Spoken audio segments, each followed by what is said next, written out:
Okay, I'm making this video for my real estate agents, especially for my three agents that work with me, Bruno Farm Properties.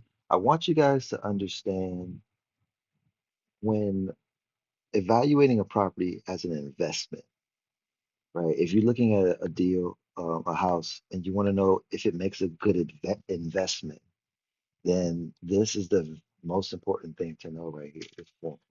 So I want to kind of talk to you guys about it real quick. And then, of course, y'all can always call me if you have any questions about it. Okay.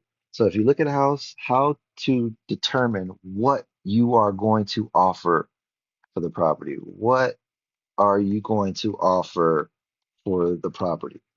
Okay. So the first thing you got to know is how much the property is worth after repairs. So you gotta pull comps. Okay, you got to pull comps. Whoops, you got to pull comps. And what's the after repair value of the property? So if I see a house and I'm like, oh man, this looks great. It looks like a good deal. How much is it worth after repairs? And let's say it's worth 320,000 after repairs. Okay. Now you need to you need to multiply you need to multiply the after repair value by 70%. Right? 70%. Why 70%? When you're calculating 70% of the after repair value, you want to make sure that your deal has 30% equity in the deal. That's where you feel safe. That's where, if anything goes wrong, if there's any emergency, you can sell the property because you have 96,000. In this case, if it's a $320,000 home, you have $96,000 in equity. Okay. Now, what if that house has work that needs to be done? Okay, so you got an after repair value of 320,000, and then you multiplied it by 70%, and you got, sorry, so yeah, 224,000. That's how much you can offer for this property,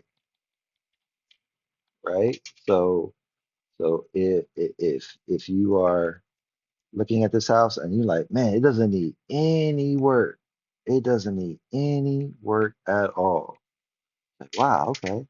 If it's worth 320,000, I'm gonna offer 70% of that, and that is going to be my offer. Now, what if it needs repairs? Okay.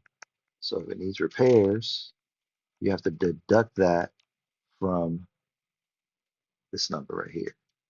You're gonna subtract the repairs. So if it knows it needs 60,000 worth of work, you got to deduct that. That's how much you're gonna have to put into the house. You know what I mean? That's how much you're gonna have to put into the house to get it to be worth 320,000, right? So you deduct that, and now your offer has to be $164,000. That's the highest offer you can make on this house. Okay, so so you have an ARV of 320, 70% margin. That they call it 70%. They call that this margin. So your gross margin will be 224,000. You deduct repairs of 60,000, and then the highest you can offer is this 164. Okay. And now that is a deal. If it doesn't match that deal, you can't do it. Because if you do it and something goes wrong, you're going to lose your down payment or whatever money you put into the property. You're going to lose it. Okay. So hopefully that explains it. And let me know if you have any questions. God bless.